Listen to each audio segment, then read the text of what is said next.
मुंबईतील एका पंचतारांकित हॉटेलच्या प्रशस्त आणि अंधुक प्रकाशात बुडालेल्या खोलीत जाड पडदे घट्ट ओढलेले होते.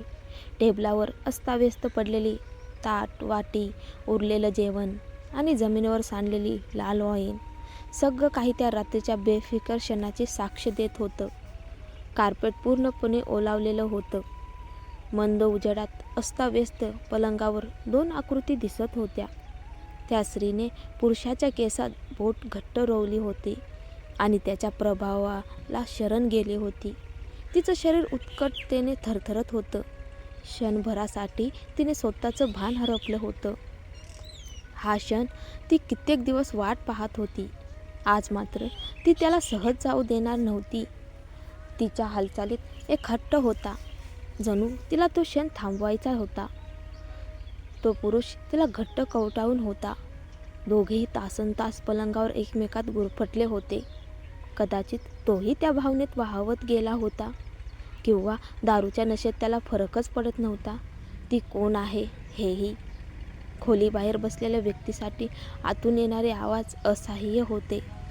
सोफ्यावर बसलेली सारा देशमुख हे सगळं ऐकत होती. पाहण्याची गरजच नव्हती. दार अर्धवट उघडं होतं आणि समोरच्या भिंतीवरच्या आरशात तिला आतलं दृश्य उमटत होतं. तिचं काळीज तुटत होतं. आतला पुरुष तिचा बॉस अर्जुन मल्होत्रा आणि ती त्याच्यावर पणापासून प्रेम करत होती. आतली स्त्री ती त्याची प्रेयसी होती. साराला काहीही बोलण्याचा अधिकार नव्हता. ती फक्त सेक्रेटरी नोकरीवर अवलंबून. प्रेयसीसमोर तिचं अस्तित्वच क्षीण होतं. मग त्याने मला हे सगळं पाहायला का भाग पाडलं? त्याला माहीत आहे मी त्याच्यावर प्रेम करते, तरीसुद्धा. तिने सोफ्याचा कडाप घट्ट पकडला. नखं लेतरमध्ये रुतली. बोटात वेदना उसळल्या, पण मनातील वेदना त्याहून खोल होती. तेवढ्यात कॉफी टेबलवर ठेवलेलं अलार्म घड्याळ वाजलं. 3 वाजले होते. हा अलार्म अर्जुननेच लावायला सांगितला होता. 3:30ला त्याची महत्त्वाची मीटिंग होती.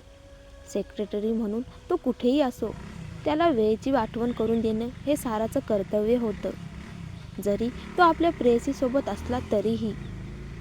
तिला कळत नव्हतं तिला हे दृश्य दाखवण्यामागे त्याचा हेतू काय होता. प्रेम नसलं तरी किमान तिच्या भावना तरी विचारात घ्यायला हव्या होत्या. साराने अश्रू रोखण्याचा प्रयत्न केला, पण तो अपयशी ठरला. तिने घाईघाईने डोळे पुसले, स्वतःला सावरलं आणि धीर एकवटून खोलीकडे गेली. आत पाहण्याचं धाडस न करता तिने दारावर हलकंसं ठोठावलं. सर, 3 वाजले आहेत. आपल्याला ऑफिसला निघायचं आहे. आज शांतता पसरली. अर्जुन पलंगावर रेलून बसला होता, सिगारेट ओढत. मंद प्रकाशात त्याचा कोरीव चेहरा उठून दिसत होता. विस्कटलेले केस आणि तो थंड आत्मविश्वास तो अधिकच आकर्षक भासत होता. त्याने तिच्याकडे पाहिलं नाही, फक्त घोगऱ्या आवाजात म्हणाला, मला माहीत आहे. त्याच्या छातीवर बहुडलेली स्त्री त्याला घट्ट बिळगली. अर्जुन, आत्ताच जाऊ नकोस. आज तू खूपच वेगळा आहेस. ती कुजबुजली. अर्जुनने सिगारेट विझवली. हसत तिच्या नाकावर हलकीशी टपली मारली. बाळा, मला माहीत आहे तुला अजून हवे, पण आज नाही, नंतर येतो. तो कोमल आवाज, तो सौम्यपणा साराच्या मनात खोलवर रुतत गेला. म्हणजे तो असा असू शकतो, पण माझ्यासोबत नाही. तिने मान खाली घातली. आत काही क्षण ते दोघे पुन्हा जवळ आले, तिच्या अस्तित्वाकडे पूर्ण दुर्लक्ष करून. शेवटी तिचा संयम संपला. सर, मी बाहेर वाट पाहत आहे. आवाज धारदार होता. ती तडकन बाहेर निघाली.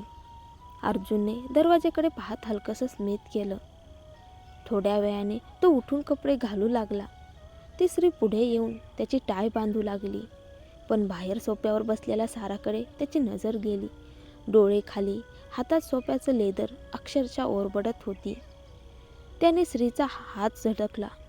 तू जाऊ शकतेस, तिला आत बोलाव. ती नाराज झाली. अर्जुन, मी करते ना हे सगळं, दुसरी स्त्री कशाला? क्षणात त्याचा चेहरा बदलला. डोळे थंड, आवाज कडक, निघ आत्ताच. ती घाबरली. त्याचा स्वभाव तिला माहीत होता. ती शांतपणे बाहेर पडली. जाताना तिने साराकडे उपरोधाने पाहून म्हणाली, बॉसने तुला आत बोलावलं आहे. कपडे घालायला मदत करायला. चाराने डोळे मिटले. ही केवळ सुरुवात होती अपमानाची, वेदनांची आणि एकतर्फी प्रेमाच्या संघर्षाची.